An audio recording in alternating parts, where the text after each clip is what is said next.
The crystal glasses sparkled like prisms when my sister announced her plan.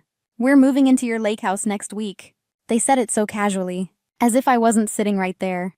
Dad carved roast, Mom smiled at the grandkids. I sat frozen beneath chandeliers, listening to the sound of my own erasure.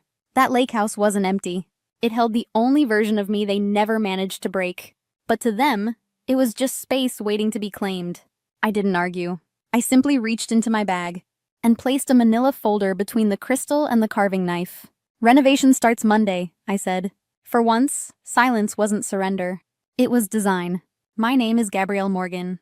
And that night, I stopped being their convenience. Have you ever been guilted into giving more than you should? Tell me in the comments. I'll be reading. I used to think being good meant being quiet, that if I made things easier, they'd finally love me back. Growing up, I learned early that fairness was selective. Vanessa got the new bike. I got the speech about gratitude. When the college fund disappeared to cover her wedding, Dad said, "Family sacrifices for family." What he meant was, I sacrifice, they benefit. Even after my divorce, when I bought the lake house with the settlement, Mom called it our family's second home. They all started referring to it that way, as if the deed had my last name only for decoration. The guilt was constant, subtle, weaponized. "Your sister's going through so much, Gabrielle.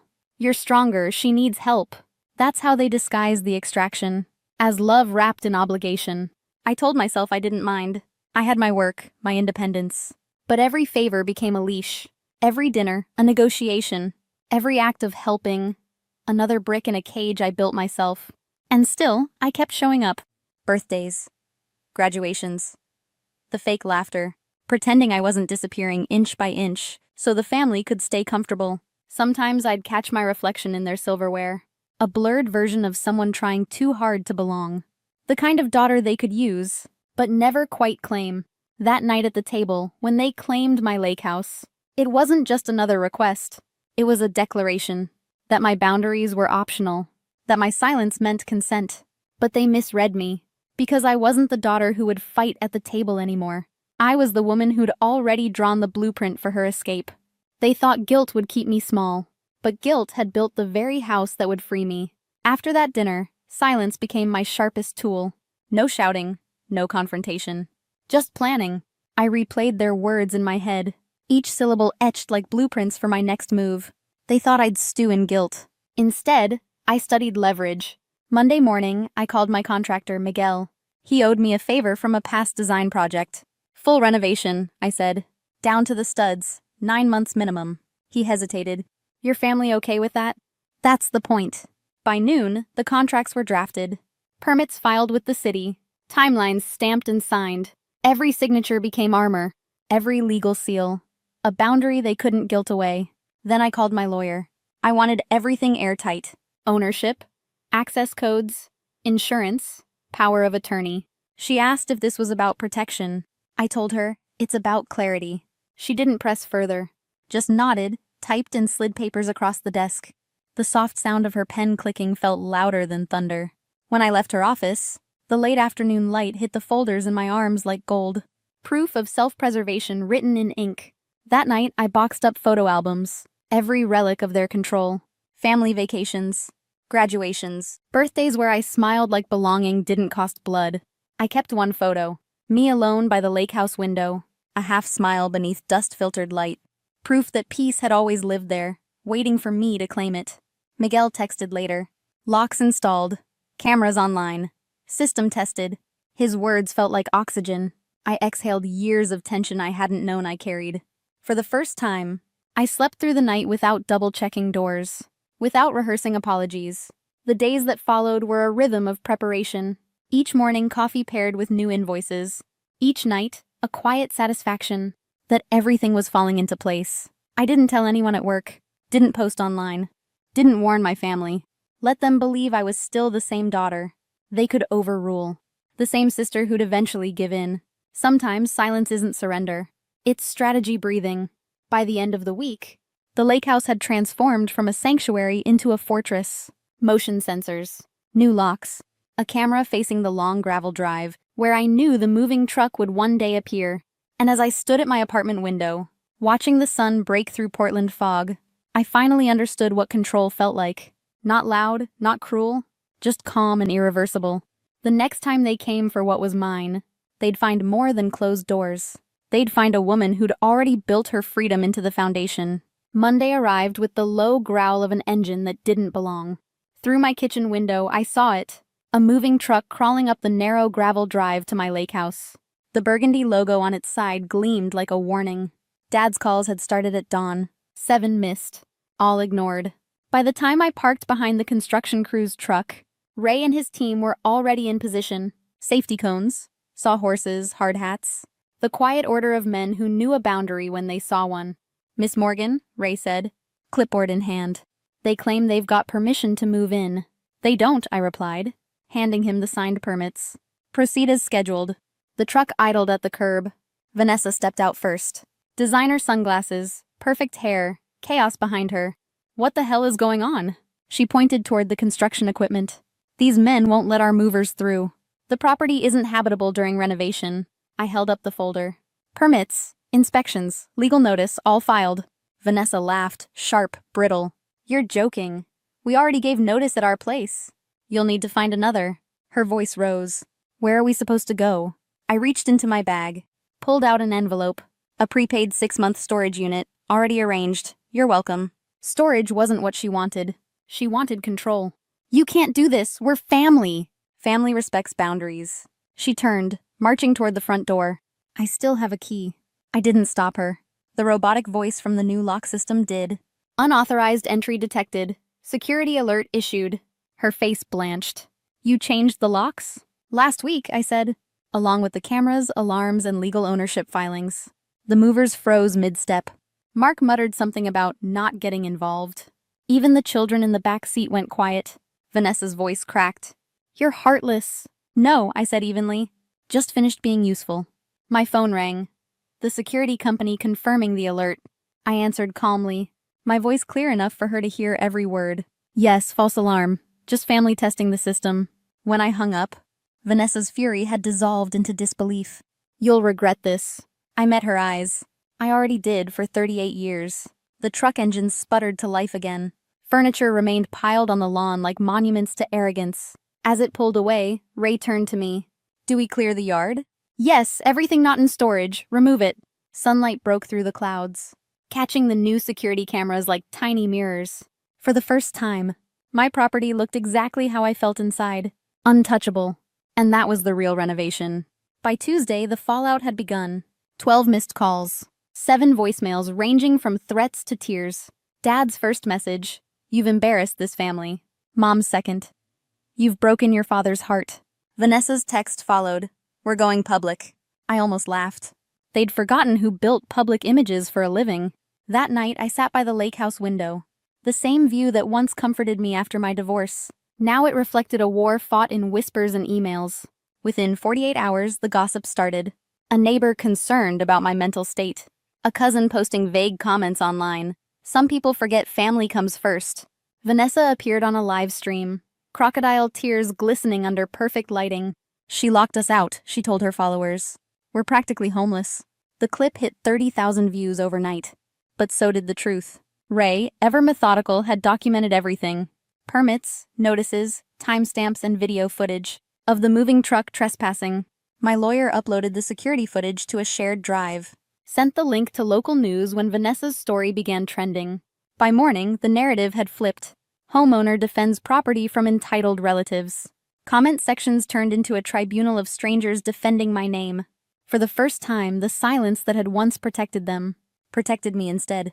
Vanessa's sponsors dropped her.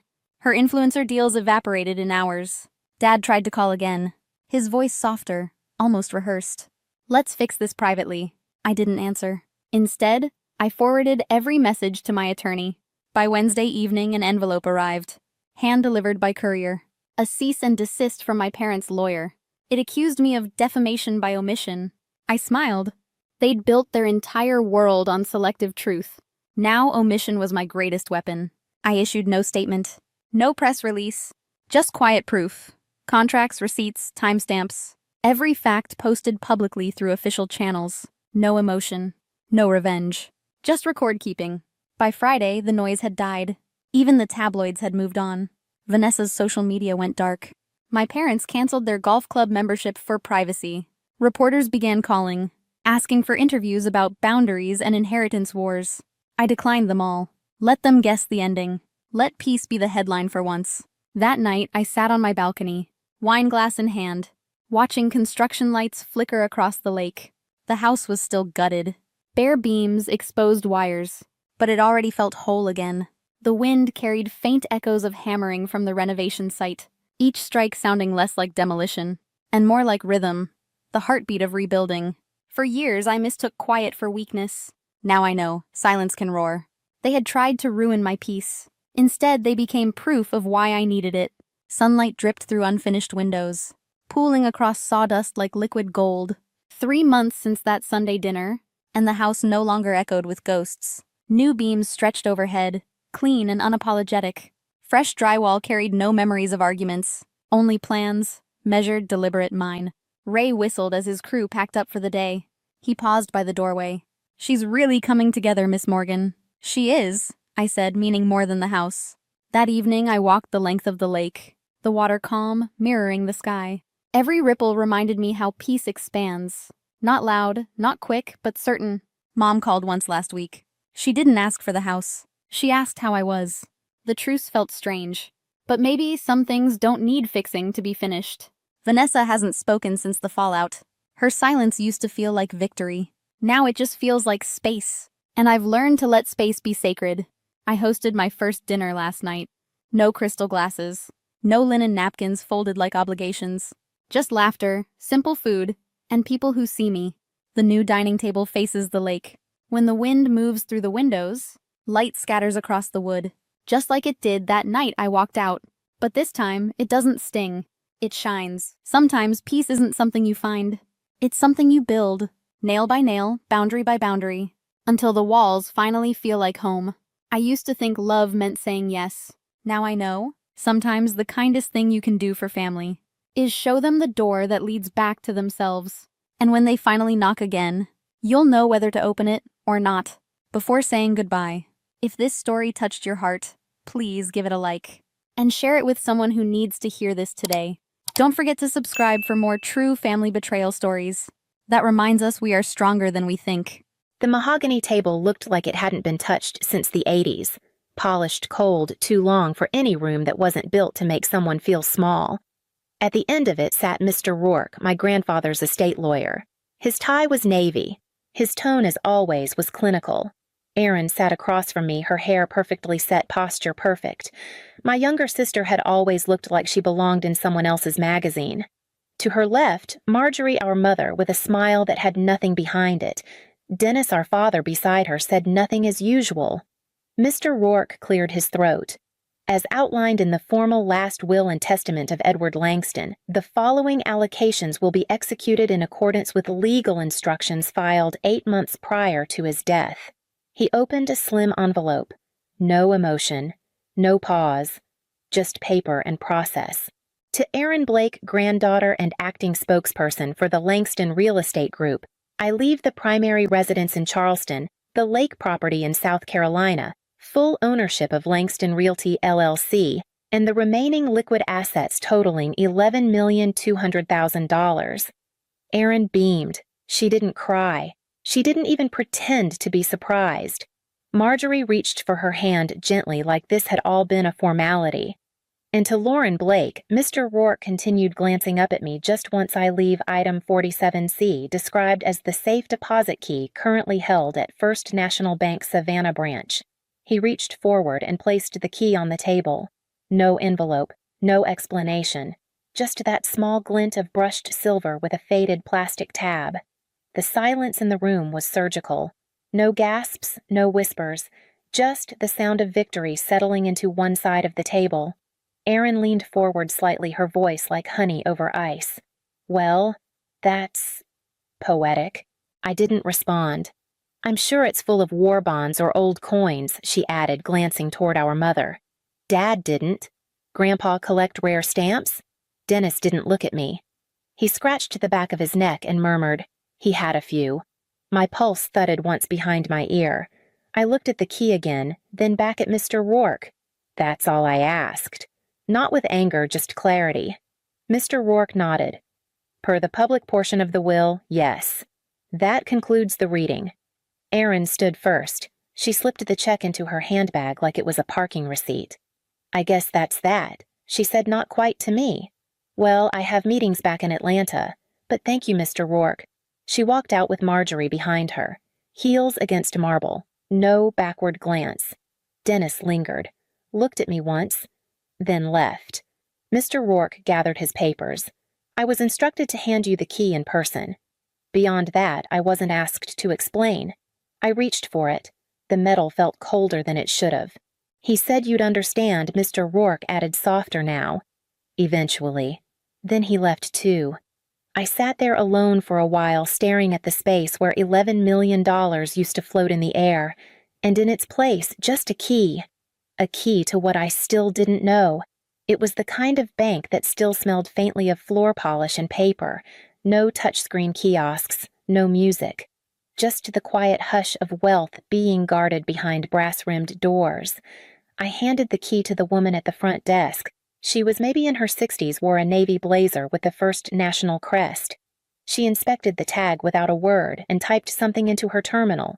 Then she looked up at me, not with suspicion, but with recognition. This way, Ms. Blake. She led me past a line of private offices, then through a narrow hallway lined with thick doors. At the end, she unlocked a steel chamber and held it open. I'll give you privacy. Just buzz when you're ready. Inside the room was small and cool. No chairs, no window, just a single table in the square metal drawer marked 47C. I pulled it out with both hands. Heavier than I expected. Inside were 3 things. First, a sealed folder labeled in my grandfather's handwriting block letters, neat as always, property titles. Second, a flash drive tucked inside a small leather case. And third, a bank statement printed 2 weeks before he died. I opened the folder first, titles to 3 commercial properties in downtown Charleston. Not Langston Realty Holdings. These were held in a private LLC under Grandpa's name alone, no mention of my parents or Erin. Then the statement. My fingers tightened. The account was with a private brokerage. Balance, $30,291,804.22. Listed beneficiary, Lauren E. Blake. There was no mistaking it. Not part of the public trust. Not part of the estate that got carved up in front of me like Sunday roast. Just mine. I sat down slowly, the folder still open in my lap. $30 million. 3 properties. All hidden away quietly, carefully. Left for the one person who wasn't supposed to get anything. And then the flash drive. I pulled out my laptop. The drive was unmarked. 1 single audio file. I clicked play. His voice filled the room, soft but clear. If you're hearing this low, then you already know the others got what they wanted. They were always busy tallying up what they thought I owed them. You never asked. That's why I saved this for you. I knew they'd smile when they thought they'd emptied the tank. But not everything I built is visible. The best parts never are. There was a pause breath, maybe a sip of something. Then I started moving assets out 10 years ago. Slowly. Quietly. I kept it clean, legal separate. They were too busy managing my image to look at the fine print. This isn't a reward, Lauren. It's a handoff. I trust you'll know what to do with it. Or not. Either way, they can't touch this. The file ended. I stared at the laptop screen for a long time. He hadn't just left me something. He had shielded it, fortified it, protected it from the people who thought they owned every piece of him. The people who'd erased me one dinner table at a time. I packed everything back into the box, buzzed the attendant. As she walked me out, she said quietly, "He came here in person. Every time. Always told me, this is for someone who thinks long-term." I looked at her. When was the last time he visited? She didn't blink. 2 weeks before he passed. Carried the folder himself. Told me, it's almost time. Outside, the air felt heavier than when I went in. I didn't go home. I got in my car, opened the GPS, and typed in an address I hadn't visited in over a year. The old Langston Ranch. Because if Grandpa had hidden this much from them, what else had they hidden from me? The gravel crunched like dry bones under my tires as I pulled into the drive. The ranch house stood where it always had low roofline, whitewashed clapboard shutters that had faded from hunter green to a tired sage. The wind moved through the old pecan trees like it was whispering names I'd forgotten how to say. I parked, stepped out, and for a moment just stood still. The porch sagged more than I remembered. One of the wind chimes was missing. The flower beds lay fallow. But that door with its chipped brass handle and carved inset still held the same silent dare it always had. Come in if you think you belong. I raised my hand to knock, but I didn't have to. It opened before I touched it. Dorothy Langston.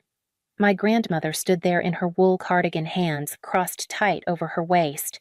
Her eyes scanned me not with joy, not even confusion, just cold recognition. So? You finally remembered we exist, she said.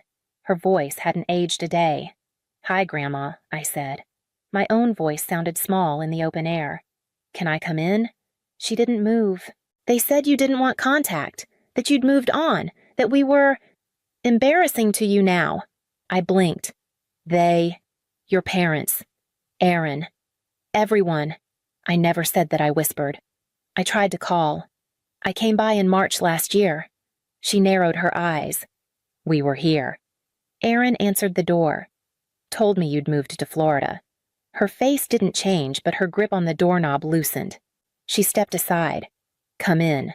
Inside, the air held the weight of dust and memory. The same quilt over the back of the couch. The framed embroidery that read, Measure twice, cut once. Only the silence had deepened.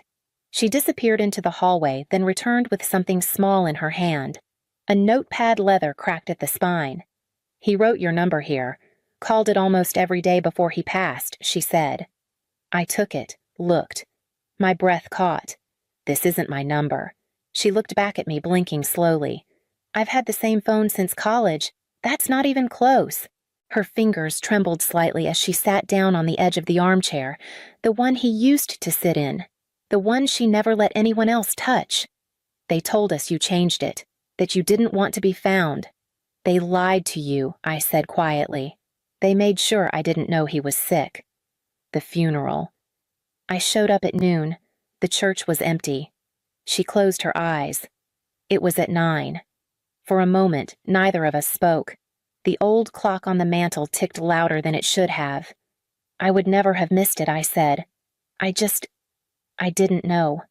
She opened her eyes. Something had shifted. Not forgiveness.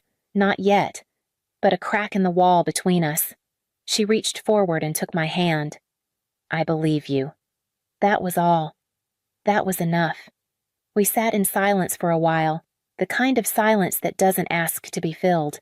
The late sun cut across the rug in long bars of gold.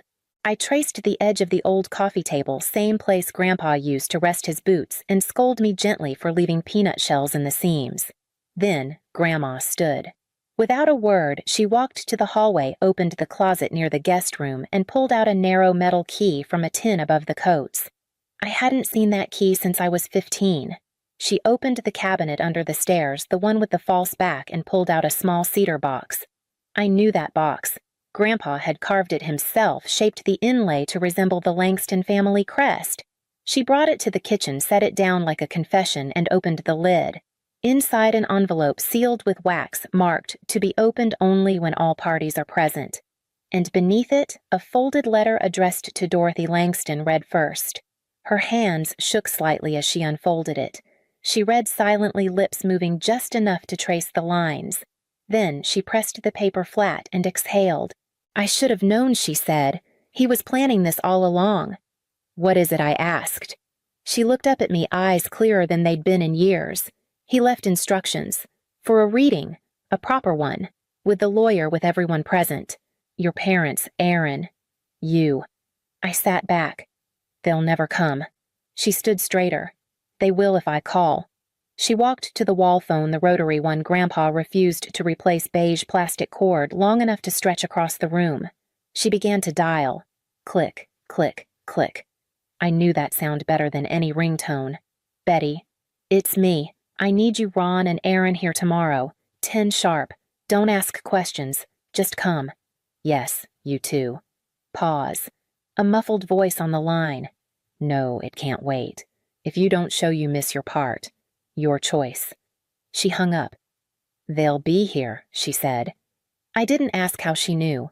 Instead, I looked down at the wax-sealed envelope. It sat there like a storm cloud, perfectly still, waiting to split everything open. Grandma nodded toward the back room. You should stay the night. I hesitated. Then, yeah. Okay. The guest room still smelled faintly of cedar and mothballs. Same quilt on the bed. Same framed picture of me and Grandpa at the county science fair, my hair in 2 uneven braids, him beaming like I'd cured cancer. I sat on the edge of the bed, looked out the window at the pasture beyond. If they showed up tomorrow, Mom, Dad, Aaron, would they even look at me? Would they know what I now knew? Or would they try one more time to take what they thought still belonged to them? They arrived the next morning like guests to a theater they thought they were directing.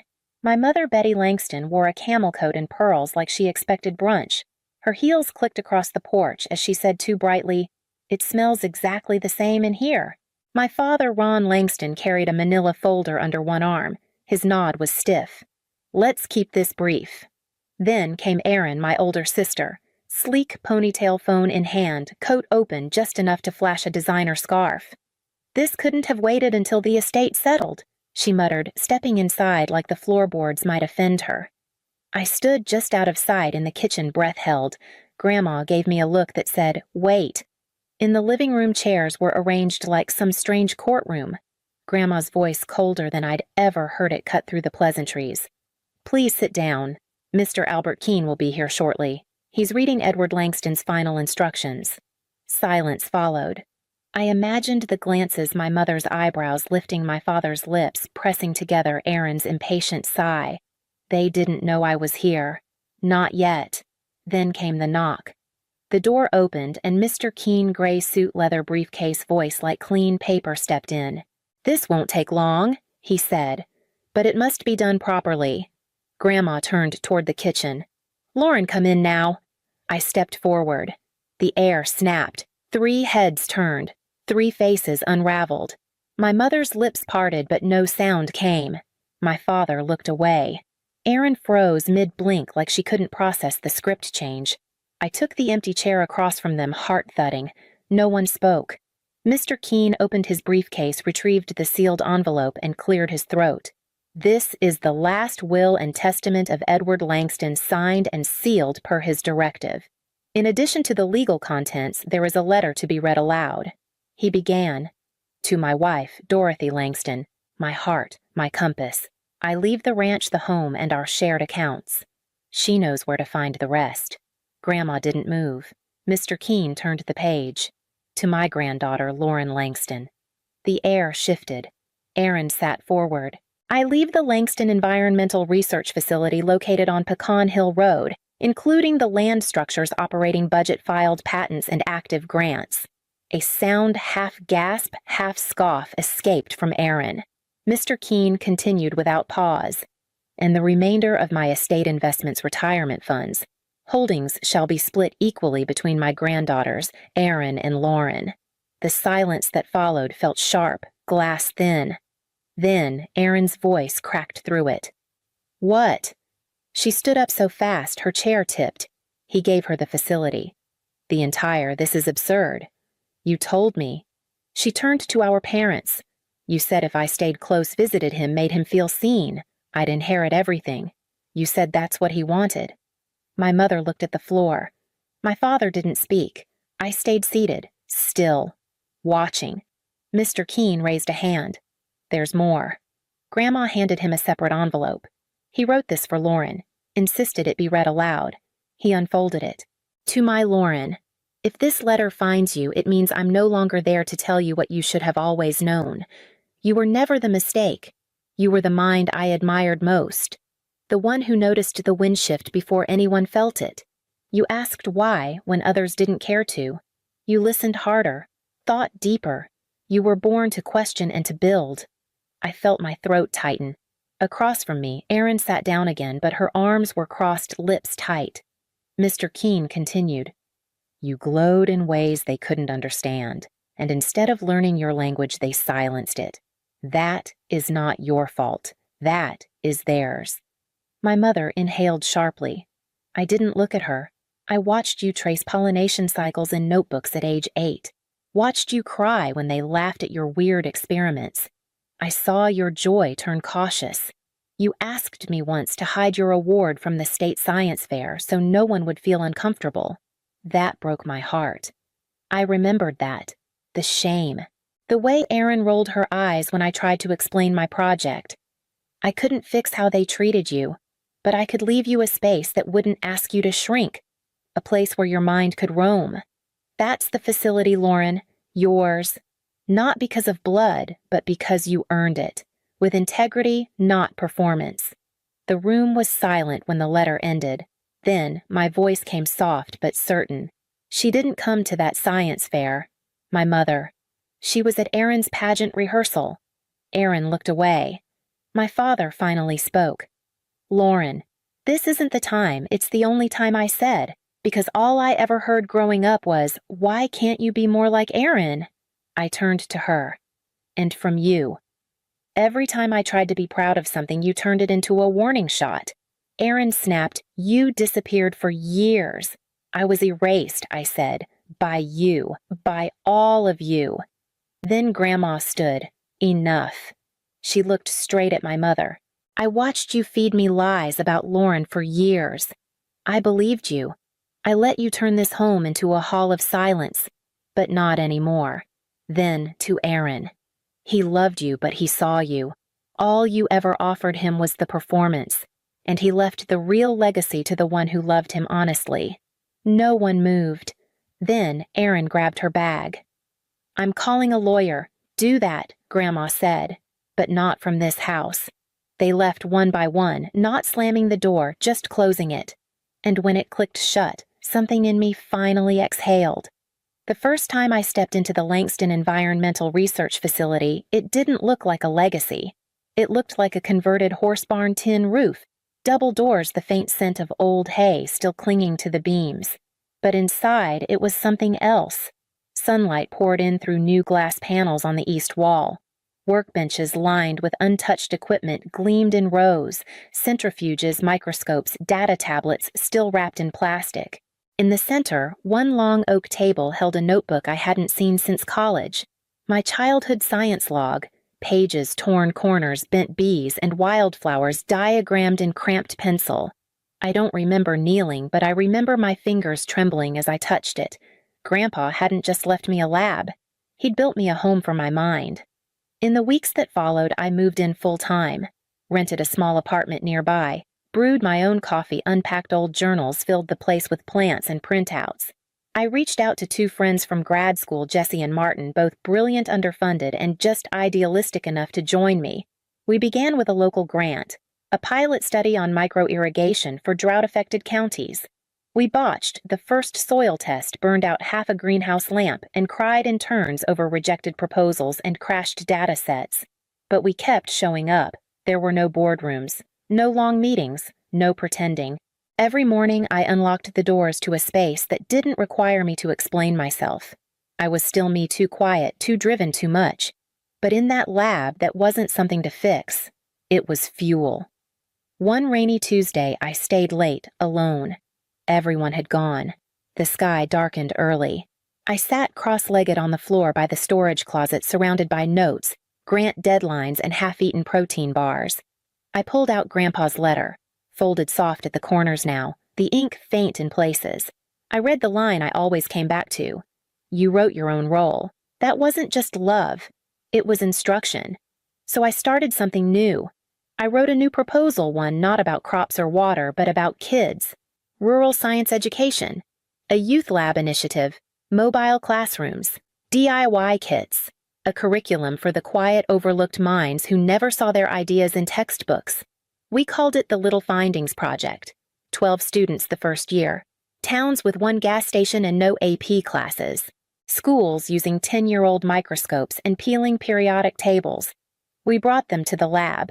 We gave each kid a notebook like mine. On the front page, Grandpa's words pressed in gold foil. Write the things they don't understand. One day, The world will. One of the girls, Emily 13, barely spoke above a whisper. But when she handed me her pages on local beehives and foraging behavior, her hands didn't shake. Her grammar was wild. Her observations were brilliant. "You read this?" she asked, stunned. "Of course I did," I said. And that was the moment I knew this wasn't about replacing what I'd lost. It was about planting something new in better soil and letting it grow. 3 years passed before I saw Aaron again. The email came from a law office in Chicago. Subject line: request for visit Langston Research Facility. I thought it was legal, an appeal, another challenge. But when she arrived, she wasn't who I remembered. Gone were the perfect heels, the gelled hair, the clipped voice full of command. She stepped through the glass doors wearing a coat too big for her no makeup, and a quiet so unfamiliar I barely recognized it. I stood just beneath Grandpa's portrait, his eyes crinkled in the same knowing smile I'd grown into. Aaron stopped when she saw it. "He always knew who you were," she said, even when I didn't. Especially then. I didn't answer. I didn't need to. "I'd like to see it," she added. "The lab. What you've built." I could have said no, but I didn't. I led her through the annex, past the greenhouse wings, the soil labs, the photo wall filled with our youth program's first-year students, their notebooks framed beside their names. She didn't say much, asked quiet questions. "What's this device for? Do the kids really get to publish their results? How do you fund all this?" At the community garden, we stopped. A group of children were harvesting kale, brushing off dirt, and laughing at a worm one had named Larry. A mother and son filled seed trays. A father tested moisture levels near the irrigation beds. Erin watched. Her hands never stopped moving, tugging sleeves, folding, unfolding tracing patterns on the wooden railing. "I don't expect you to forgive me," she said. I stayed silent. "I just wanted to see what he left you, and what you've done with it." She didn't cry, but something about the way she looked at those kids told me she'd finally started seeing the space she never let herself notice before. She stayed an hour, no scenes, no demands, and when she left, I didn't feel angry, just tired, but lighter.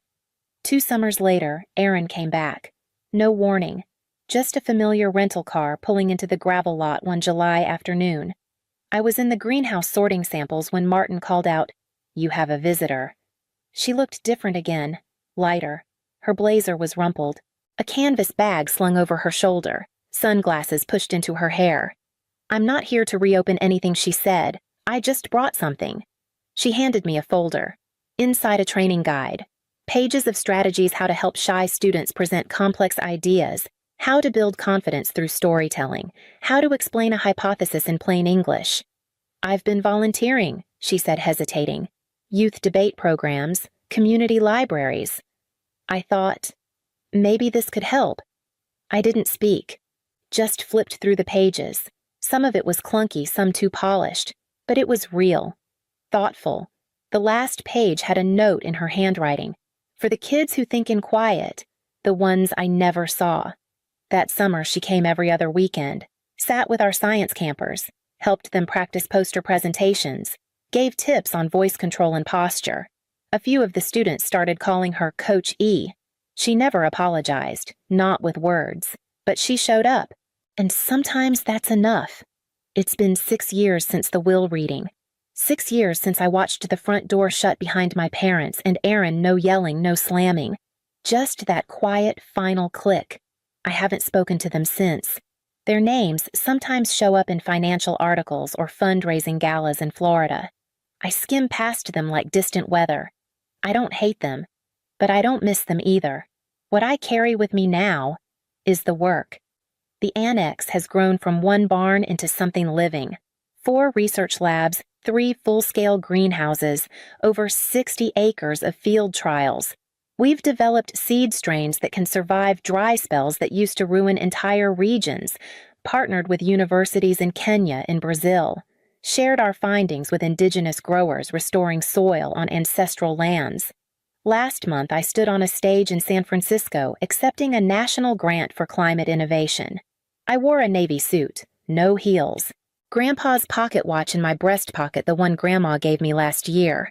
Inside it, a photo of me at 10 grinning beside my B communication poster, the same one that made my mother roll her eyes.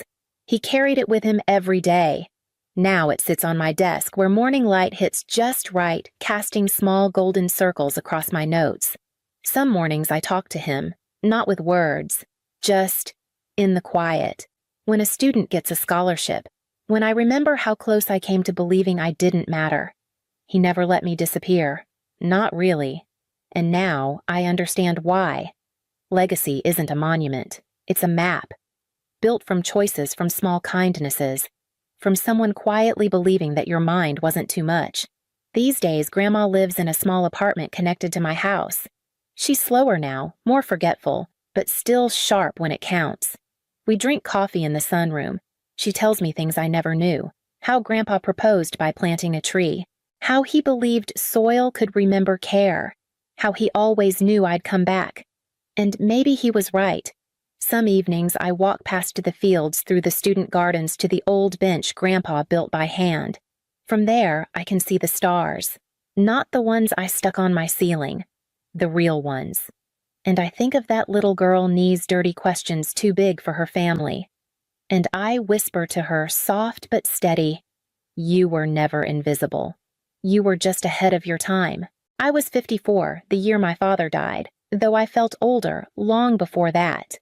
I lived with my parents in the same house I grew up in a part of town where the mailboxes leaned and the curtains never changed. My sister Amy lived across the country in Arizona. She had a husband, 3 kids, and a schedule that was always impossible when Mom asked if she'd come visit. Me, I stayed. I didn't marry, didn't have kids. I had Peter, once a quiet man with soft hands and a plan for Colorado, but I asked him to wait when Dad first fell ill. He waited a year. I waited too long. He married a teacher with warm eyes.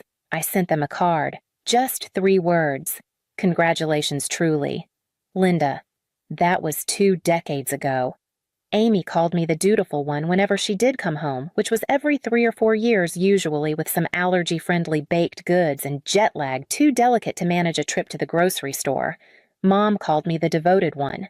But Amy, she was the one who carried the family forward. I never quite understood what that meant. Maybe it was the children. Maybe it was the husband who wore dress shirts on weekends. Maybe it was the way Mom's eyes softened when Amy entered a room, as if presence alone could undo the distance. I was the one who took Dad to appointments, who learned how to measure his insulin when his hands began to tremble. I was the one who woke in the middle of the night when he called out. The one who coaxed him into eating when he'd lost the will for anything but ice chips. I worked part-time at the library down the street, shelving books I'd once dreamed of writing.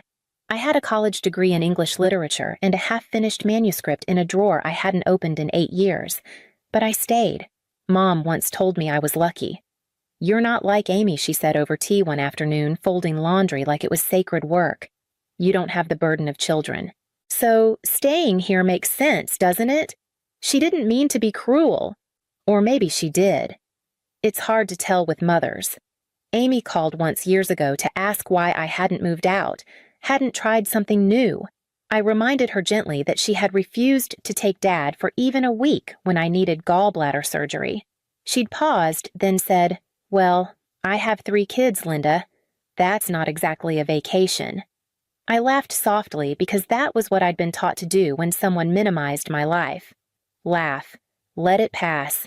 Be the stable one. I didn't envy Amy. Not really. But sometimes when I heard the low hum of the washing machine at midnight, or when I cleaned out expired cans from the pantry, I wondered what it might have felt like to be missed, to be chosen, to be the one who was allowed to leave. Instead, I made grocery lists. I adjusted pill schedules.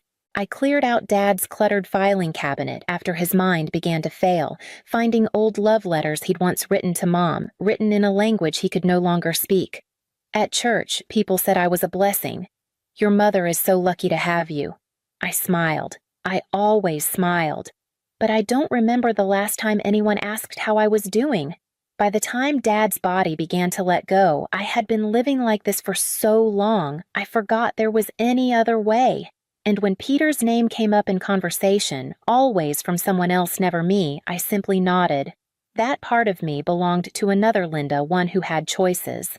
My father passed on a Tuesday. It was raining, not in a cinematic way, just steady and gray and honest. I held his hand until it cooled. His last breath was shallow, almost reluctant.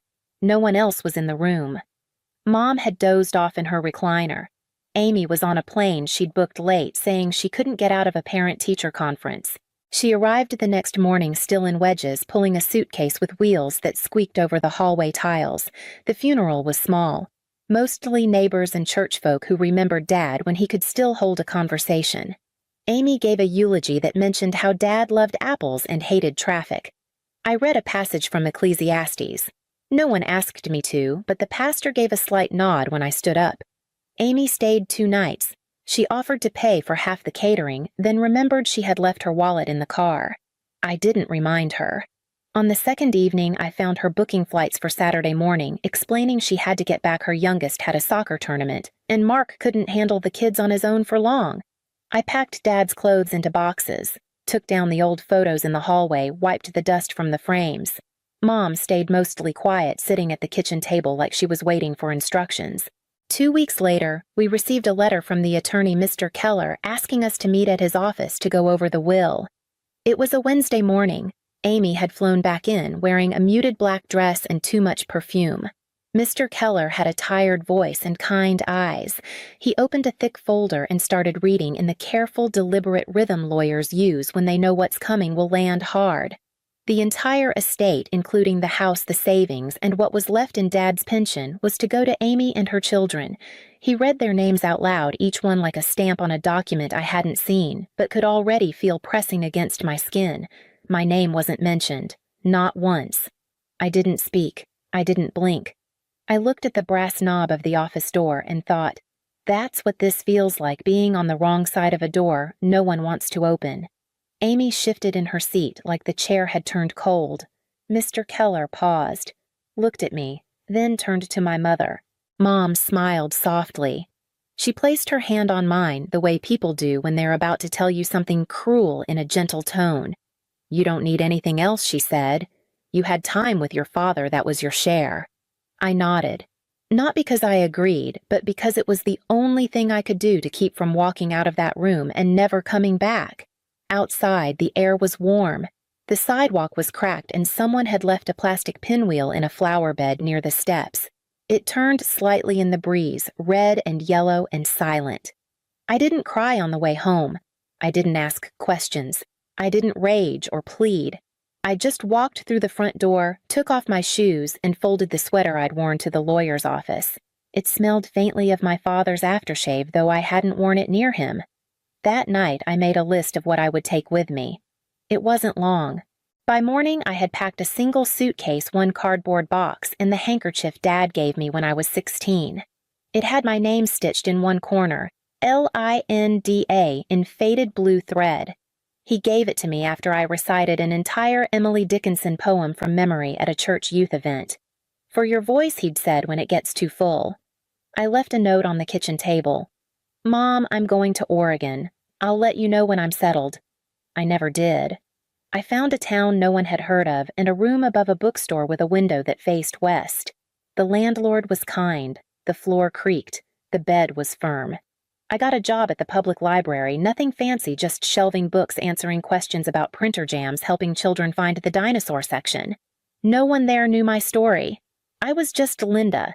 Not someone's daughter, not someone's disappointment, not the woman who stayed too long in the wrong house. I didn't take much, no heirlooms, no framed pictures, but I kept the handkerchief tucked in the top drawer of the nightstand. Some nights I unfolded it just to remind myself that something once had been meant for me. I ate alone most evenings. I found peace in the quiet hum of a kettle, the shuffle of paperback spines, the sound of my own footsteps not being followed. When people asked if I had family, I said, not nearby, and changed the subject. I didn't feel bitter. I didn't feel triumphant. I just felt done. They didn't take my inheritance.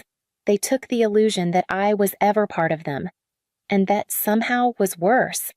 The letter came in a plain white envelope, the kind used for bills or reminders from the pharmacy. My name was handwritten, the ink just barely smudged at the edges, postmarked from my hometown. I almost didn't open it. Inside was a short note from Mr. Keller, the attorney who'd read the will. His handwriting was careful, almost apologetic. Linda, I wasn't allowed to say anything earlier. Your mother insisted. But I thought you should know your father had written an earlier will. In it, he left the house to you. It was amended 3 months before he passed. Your mother brought in the changes. I've enclosed a copy for your records. I unfolded the second sheet with fingers that didn't feel like mine. It was a scanned copy, not the original, but I knew the signature. I'd seen my father write that name on birthday cards, tax forms, the inside cover of every book he ever lent from his shelf. The will was dated just over a year before his death. The language was simple, almost tender in its directness. This house is to be left to my daughter Linda. She kept it alive for 17 years. That was it. No embellishment, no long justifications. Just the truth, written once, erased later. I sat down on the edge of the bed. The afternoon light had shifted, casting a long bar of shadow across the room. Outside, someone was mowing a lawn. I heard the low hum of the blades, the rhythmic cough of the motor. A dog barked once, then quieted. I didn't cry. I just stared at the page and let the silence wrap around me. He had tried. At some point, when his voice still held strength, when his memory hadn't yet turned against him, he had tried to name me, to give me something, not just the house, a place, a belonging. And she took it away. I thought of the afternoons I spent cleaning out the garage, the nights I slept in a chair beside his bed, the birthdays I didn't celebrate so he wouldn't be alone. I thought of the day I held his hand as he slipped away, of how I whispered, "It's okay. You can rest now like a promise kept." He had seen all of it. Enough to write that sentence. But in the end, it wasn't his handwriting that mattered. I folded the papers back into the envelope and placed them in the drawer with the handkerchief. I didn't need the house, but I needed to know I hadn't imagined it all, and now I knew. I was 28 when I got the scholarship letter. It came in a heavy cream envelope, thick paper gold lettering in the corner. Columbia, full ride, Master's in Literature. I remember holding it in both hands like it might vanish if I blinked too hard. I didn't run to tell anyone. I just stood in the hallway reading it again and again, heart hammering in my chest. For a moment, I saw a different life, brownstone, snow-crowded subway cars, the smell of ink and old books. That night after dinner, I brought the letter to the kitchen. Mom was rinsing plates. Dad was already asleep in his chair. I laid it on the table gently like it deserved reverence. She didn't even look up. "What's that?" she asked, water running. "I got in," I said. "Columbia. They're offering a full scholarship." She turned off the faucet, dried her hands slowly. Then she picked up the envelope, looked it over, and said, "In New York." I nodded. There was a long pause. I could hear the refrigerator humming. The kitchen light buzzed. She sighed. "Linda," she said almost kindly, "if you go, who will take care of your father? You know Amy can't. She has the children. Mark works all the time. They need her." I stood there, gripping the back of a chair. My voice came out small. "I thought, maybe for a year or two." She looked at me, then really looked. "Your sister has a family," she said. "You don't." She folded the letter in half, then again, and again, until it was a small square in her palm. She didn't tear it, not yet. She just held it like something that needed to be handled carefully before it was discarded. I went to my room. The next morning, the letter was gone. I never asked where it went. Years later, when I tried to recall what the letter had said, word for word, I couldn't. I just remembered the feeling like standing at the edge of something vast and beautiful and being told I didn't have permission to jump. It had been nearly 8 months of silence when Amy called again. The number flashed on my screen while I was shelving a new stack of large print mysteries at the library. I let it ring until it stopped. The voicemail came a few minutes later. Her voice was thinner than I remembered. "Linda, it's Mom. She's not well. I don't know how much longer. Call me, please." I didn't. 2 days later, she called again. This time I answered. Amy didn't say hello, just breathed into the line for a moment, then said, She's forgetting people, faces, names. She keeps asking for you. I didn't speak. She doesn't remember her own granddaughter, Amy added, but she remembers you. Sometimes she calls you Amy, but mostly she asks, "Where's Linda?" And then she cries. There was a pause. My daughter won't go near her anymore. Mark says we should consider a facility, but her voice broke. I don't know what to do. I closed my eyes. I could picture the kitchen back home, the yellowing wallpaper, the ticking clock above the sink, the echo of a woman who once tore a dream in half like it was napkin paper. She gave her love to someone else. I said, my voice quiet but steady. Don't call me again. Linda. But I had already hung up. The next day, I received a message from a number I didn't recognize. It was from a former caregiver who had helped with my father years ago. I visited your mom today. She kept asking for you. She cried when I left. I thought you should know. I stared at the message for a long time. Then I set the phone face down on the counter. That evening I made tea. I placed the cup on the table next to the envelope from Mr. Keller and the folded handkerchief with my name stitched into the corner. I lit a candle not for ceremony, just for light. I didn't feel guilt. Not anymore. What I felt was distance. Not coldness, but clarity. Like stepping out of a fog and realizing you've been breathing secondhand air for decades. There had been a time I would have gone. No matter what. I would have packed a bag, booked the bus, cooked the meals, cleaned the bathroom, and tucked her in at night. I would have done it because that's what I was taught good daughters do. But I wasn't her daughter anymore. Not in the ways that mattered. I was the one who stayed when it was inconvenient. The one who was useful. The one who was invisible until needed. And I was done. I didn't call Amy back. I didn't reply to the message. I turned off my phone and let the quiet settle. The next morning, I woke up to birdsong and no missed calls. It was the first time in years that I didn't start my day with someone else's crisis. I moved again. Different town, different name on the mailbox. I found an apartment above a flower shop, this time small, with slanted ceilings and a view of the river. The rent was low, the neighbors polite. No one asked where I came from. No one called me the good daughter. I changed my number, deleted old contacts. I didn't tell Amy. I didn't leave a forwarding address. I let the past stay behind like furniture too heavy to carry up the stairs. Silence followed. Not the kind that aches, but the kind that settles in your bones like a warm coat after years of damp. No texts, no voicemails beginning with, "We hate to ask." No invitations phrased like obligations. I still went to work, still made tea in the evenings. I bought a plant for the windowsill of fern. It started dying in the first week, but I watered it anyway. We were both learning how to live in new conditions. One evening, I hung the photo of my father on the wall. Just one. He was younger in it, holding a fishing pole, laughing into the sun. I didn't hang it to forgive him. I hung it to remember that someone once saw me, chose me. Even if the choice didn't survive. Some nights I imagined what the house looked like now if the floors had been replaced. If Amy ever sat in the garden we built the summer Dad couldn't stand long enough to mow. I never checked. I didn't owe them that curiosity. For the first time in 54 years, I wasn't waiting for permission to be myself.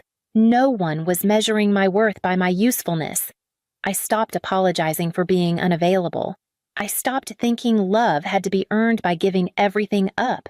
I still had the handkerchief, still kept it in the drawer beside my bed, but I no longer needed to unfold it to feel known.